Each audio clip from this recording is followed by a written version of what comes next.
Welcome to the next seminar in the Asgardia series. I'm Lembit, Opik, Chair of Parliament, and I want to thank TJ Joanna Williams for organising this today.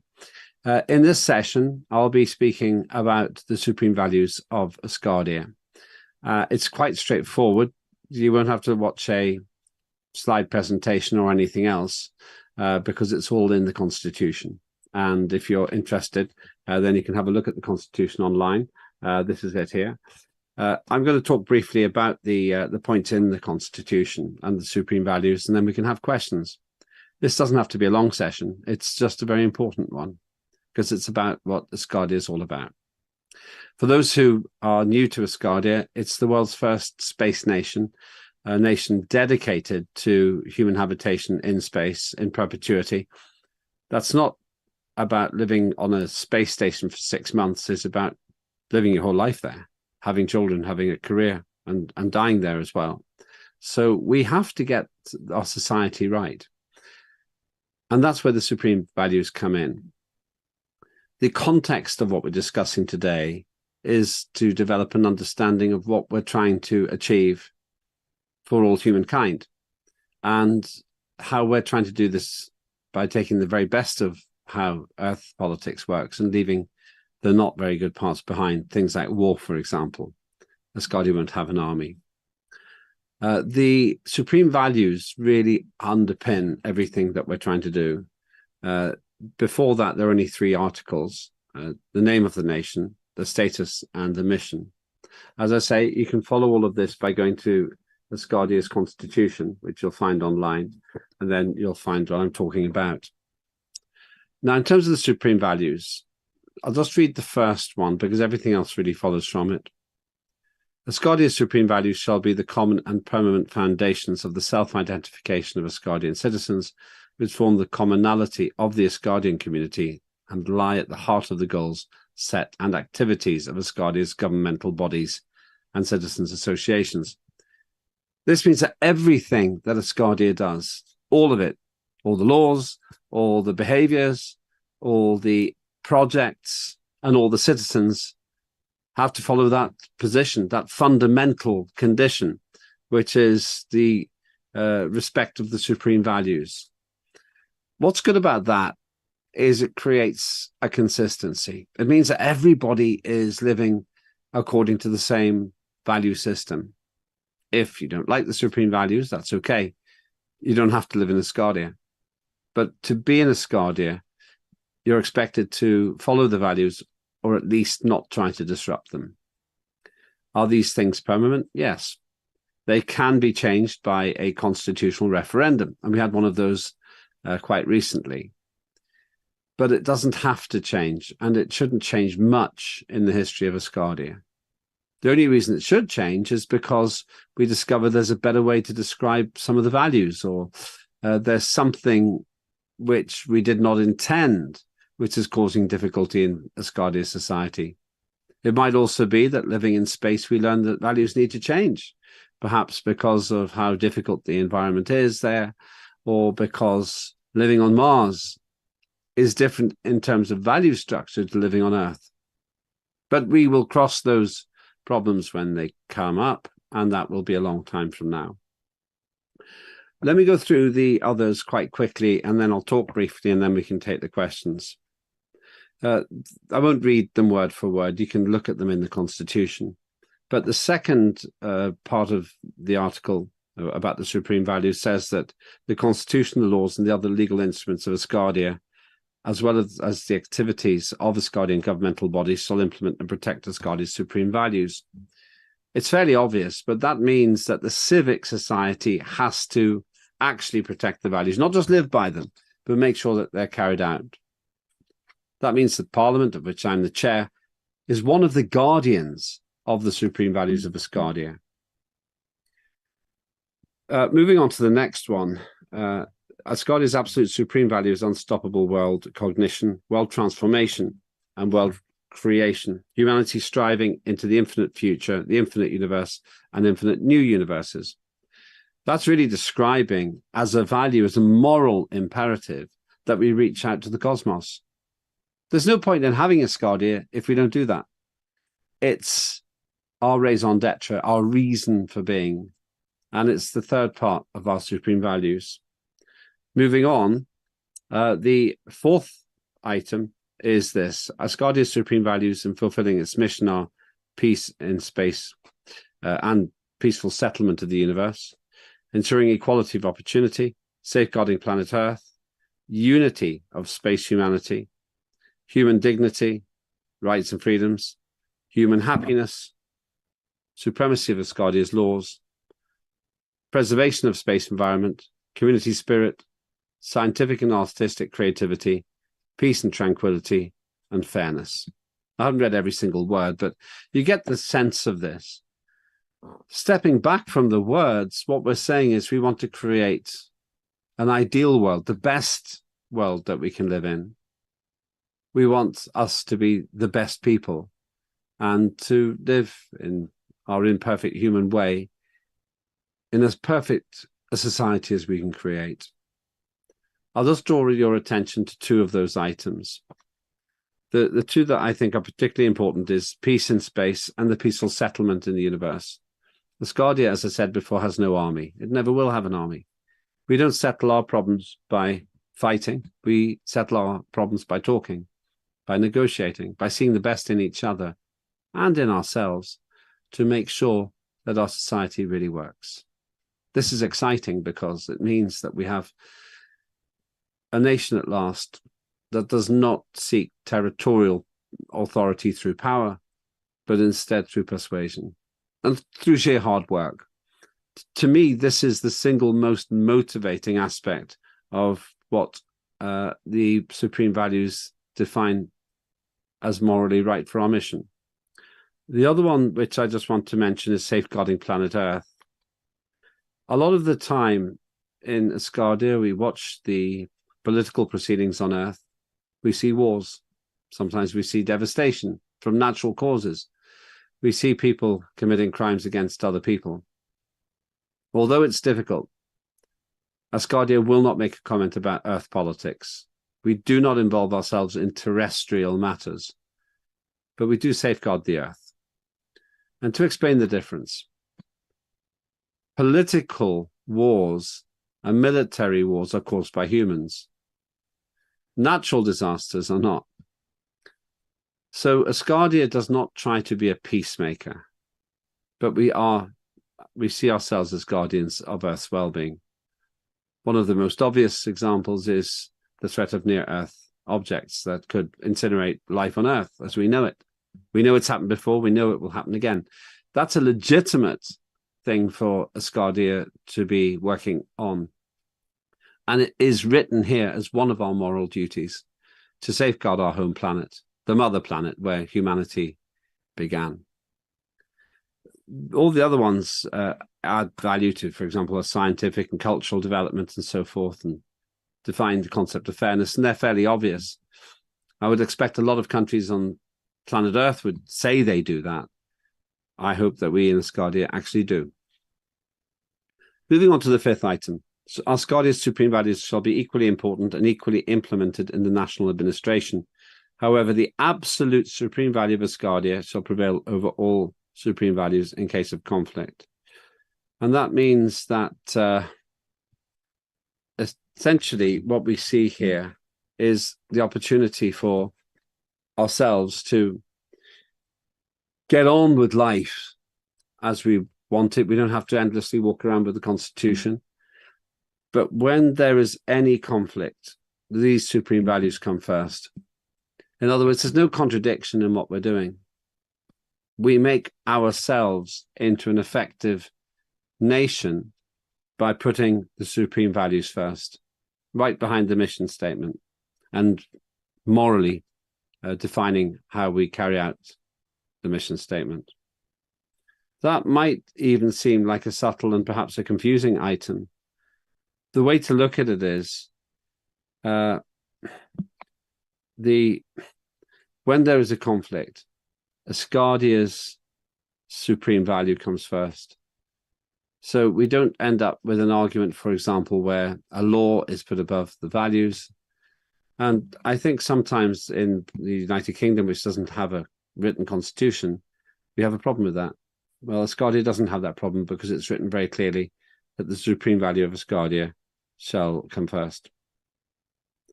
On the next one, the second last one, Asgardia's supreme values shall apply to the relations with people and the states of planet Earth, as well as in communication with any discovered alien intelligence. What that means is, as well as treating each other according to those values, we treat outsiders, countries on Earth, and any alien intelligence that we meet according to the same values.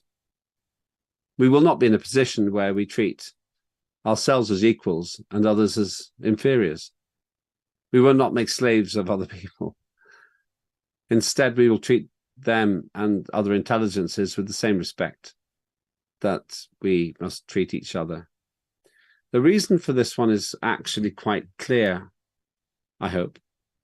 It's because we do not expect Asgardia to overpower other countries.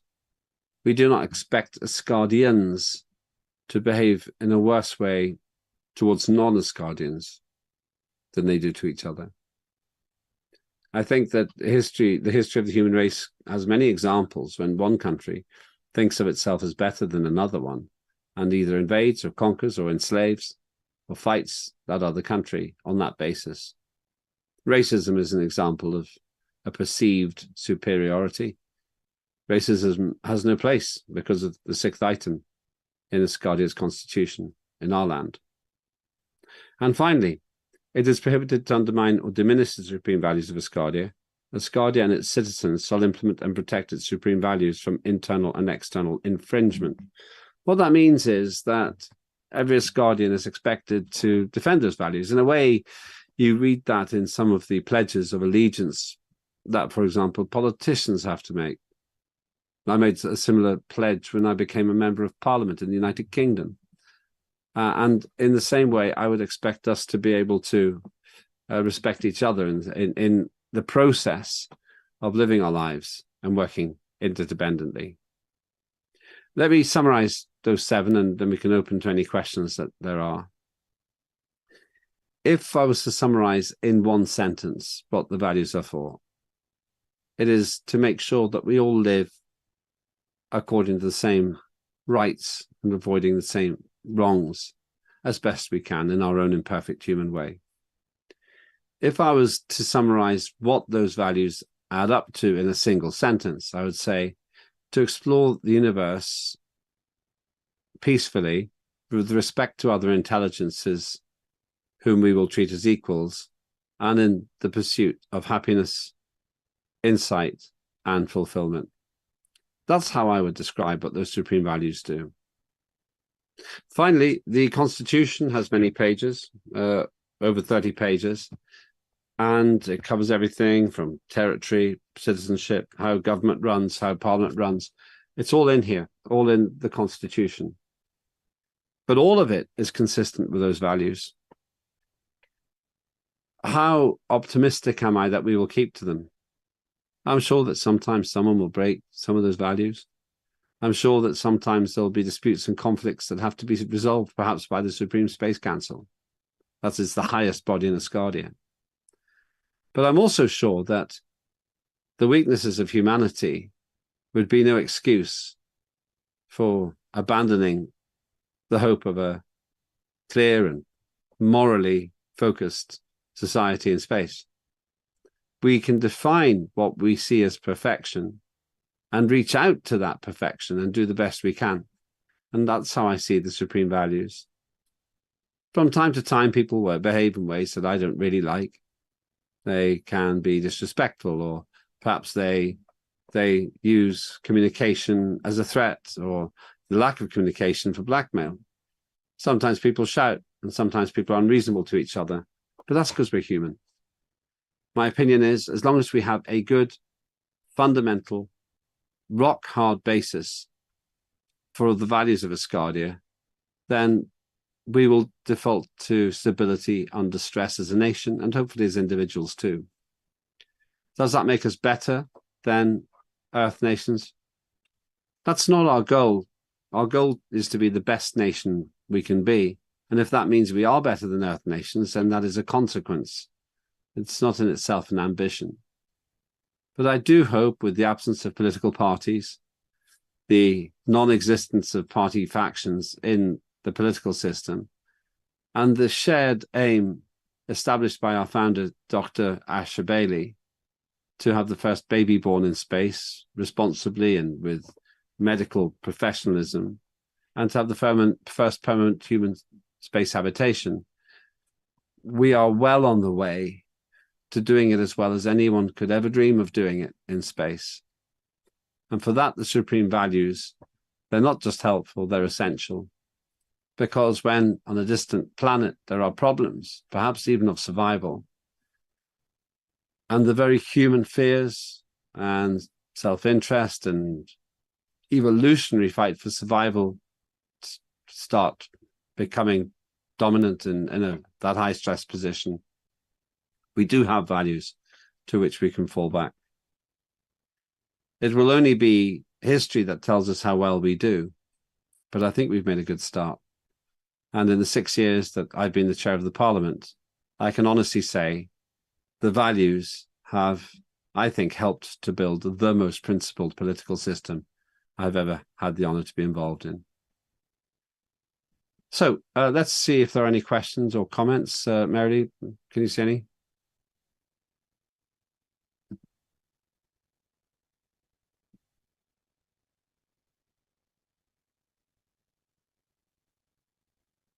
I can't hear anybody at the minute.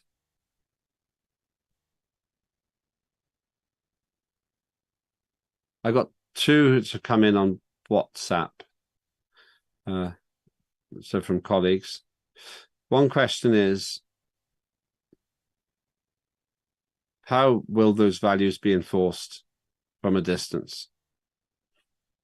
And the question, I understand this question to mean how, if we have these values and there are humans living on another planet, how will we enforce them from the Earth? That's quite a good question. It's a very good question, actually. And since we are intending to reach out quite soon, I would say we've got to have an answer for that. And the answer is very honest. If someone does something against the values on Mars, it's very hard to do anything about it from Earth. There has to be a degree of trust in this. I'd like to think that from the position of influence, if you like, that we have intellectually, we create good actions at a distance. I don't have a clear picture that we should necessarily be using threats, for example, and I don't think that issuing fines or sentences from a court, say, on Earth, is going to make much difference to someone living on Mars. But if we build society structures and mindset in a way which basically works from a logical point of view and from an emotional point of view, then in that situation we can essentially do the only thing we can do, especially when people are living light years away, which is just hope that we instill a mindset which works. This is what parents do with children. You give them the best chance of having a moral code, something which will be innate, which will be automatic for them to follow, and then you trust, because you cannot spend the rest of your life chasing those children as they become adults. So in answer to that question, my feeling is, my belief is, that we set the process in motion by living it, by demonstrating it, by, to use a very English phrase, walking the talk.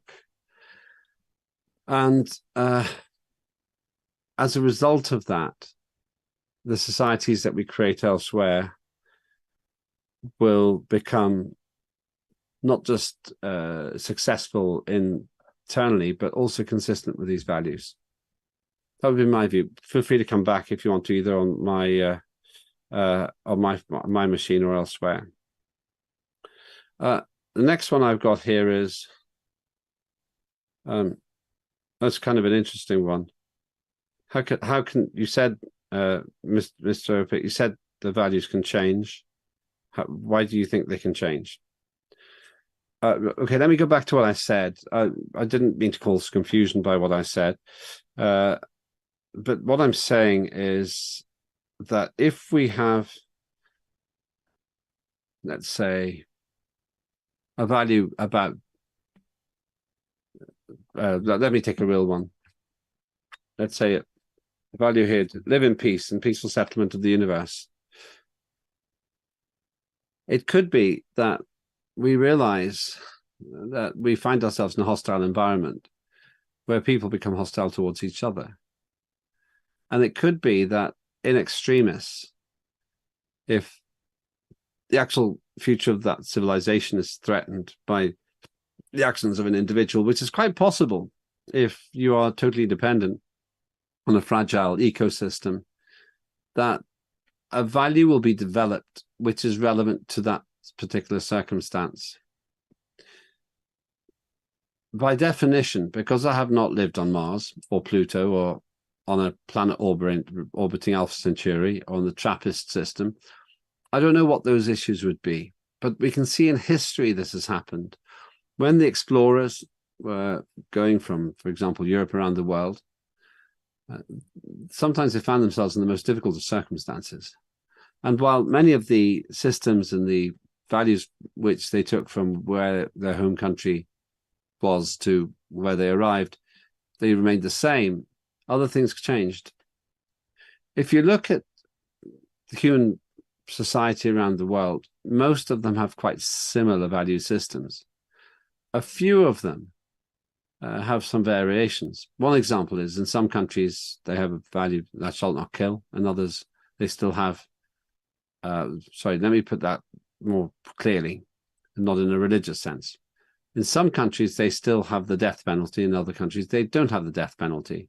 Some countries say thou shalt not kill, and others say that you do. But there's a confusion because many of the countries that say that thou shalt not kill, they still go to war. And because of their actions, soldiers die in the field.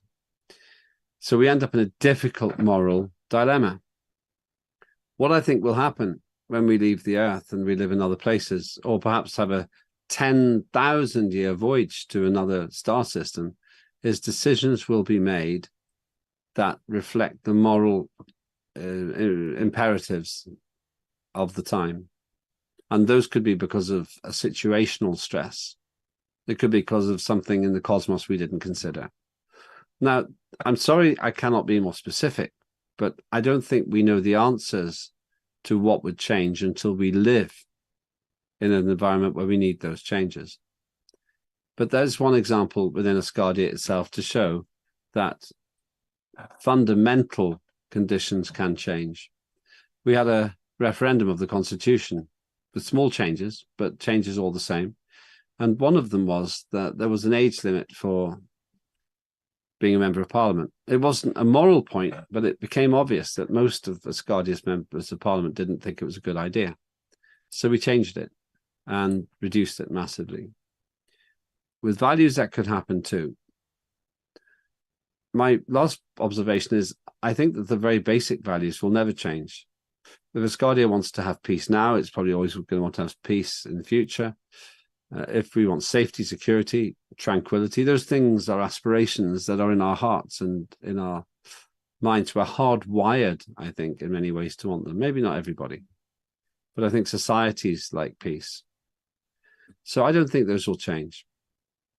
And thus it'll be the situational questions, things to adapt to the environment that we're living in that will change. But I don't think the core values will. A point here made by our Prime Minister, Lena de Winner, a Declaration of Unity sets a great framework for the supreme values. Absolutely. One of the things that you'll notice is a very logical approach towards the Constitution, towards our laws, towards how we run things. Dr. Igor Asher-Bailey is very determined to have a logical system, a system where everything works and fits together. And the Declaration of Unity is a great starting point, rather than anything which contradicts or could contradict anything that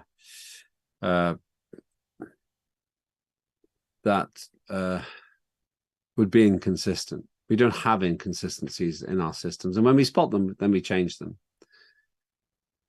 If you were to see an inconsistency, then you should tell us, because I want to make this, by the time Asgardia is established in space, I want everything to really fit together and not be contradictory in any way at all.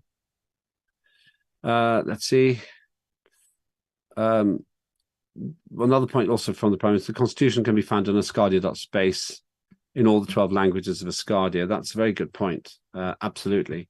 The Asgardia Constitution is open and it's available to everyone. I carry this with me. We have a Declaration of Unity in here as well. And I won't read all of it, but let me just read some parts in a moment. But the point about having the Constitution publicly available is that everybody can equally well see what it says, and you can see what your rights are as well. I'll just read some parts of the Declaration of Unity, so if you haven't heard it before, you'll get a sense of it. I'll read about 1 minute of it. We, the free people of the first in the history of humanity space kingdom Asgardia, based on the birthright of a human in the universe, adopt this declaration. Asgardia is a free and unified space nation. Its goals are peace in space, equal opportunities, protection of planet Earth. All citizens of Asgardia are equal. Asgardia respects the laws of an international treaties concluded by the states of planet Earth. Asgardia does not interfere in any affairs of the states of planet Earth. Asgardia has no room for political parties. Asgardia mirrors Earth without reflecting borders of the states of planet Earth. And there is no room for the history of earthly conflicts in Asgardia. And it concludes with, we, the people of Asgardia, will do everything for the prosperity of our new space nation created by us, for the safeguarding of our fatherland, planet Earth, and the development of the entire humankind in space. Our motto is one humanity, one unity. This declaration is a primary document for the creation of the space nation of Asgardia. Now, there's a lot more in it. I just read the top line in Précis, but you get a sense of what it means. And you can see where the supreme values spell out what's in the Declaration of Unity. Just 2 more points from Prime Minister. Also, the Asgardia brochure, which gives an up-to-date overview of all the core aspects, is on the website. You'll find all of this on the website. We're the first fully functioning digital democracy, so we have to do things online. And you'll find a lot of it there, all of it there, all the important things. And Lena, the Prime Minister, says, personally find real equality of all people on Earth and peace in the universe to be the ultimate essence. And I think that's something that Dr. Igor Asher-Bailey has taught me as well. Dr. Asher-Bailey doesn't want Asgardians to be better than everyone else. He wants Asgardia's nation to be a role model that others could copy and follow and perhaps even make their own in terms of the mindset that they develop over time. And I agree with that. I think that's absolutely true. I don't see any other questions at the moment. If there are any, then do come in a moment. Come in now, because I will otherwise conclude the session. Okay, I'll take any other comments if they come in, but let me just summarize the situation as follows. Asgardia's supreme values are there for everyone to read. They've been produced by very clever people who wanted to follow the mission of Asgardia, which is to ensure the existence and development of the space kingdom of Asgardia and the new space humanity by achieving the birth of the first human child in space. Wanted to follow that with values which would make that a worthwhile and a morally ambitious and a morally very positive thing to do. And for that reason, the elements of the supreme values are really very simple, and they're not confusing, and they shouldn't be in any way contradictory to what you personally might believe already. The other 2 things I'll just say by way of conclusion are these. if you are motivated to try to help create the best nation that humanity can create, this might be a good place to join. It costs €100 a year to be an Asgardian resident. We're getting more and more active. For example, I'll be attending the solar eclipse, total eclipse in Texas on the 8th of April. And that's because we are wanting to reach out. We want to celebrate the astronomy on Earth and the space initiatives on Earth as we build our own space initiatives for Asgardia. So you might want to join, because it's a very good time to be a pioneer for the future of the human race. And the last thing I'll say is this. I've been involved in politics since my first full-time role in student politics in 1985. And that means for 39 years, one way or another, I've been involved in politics.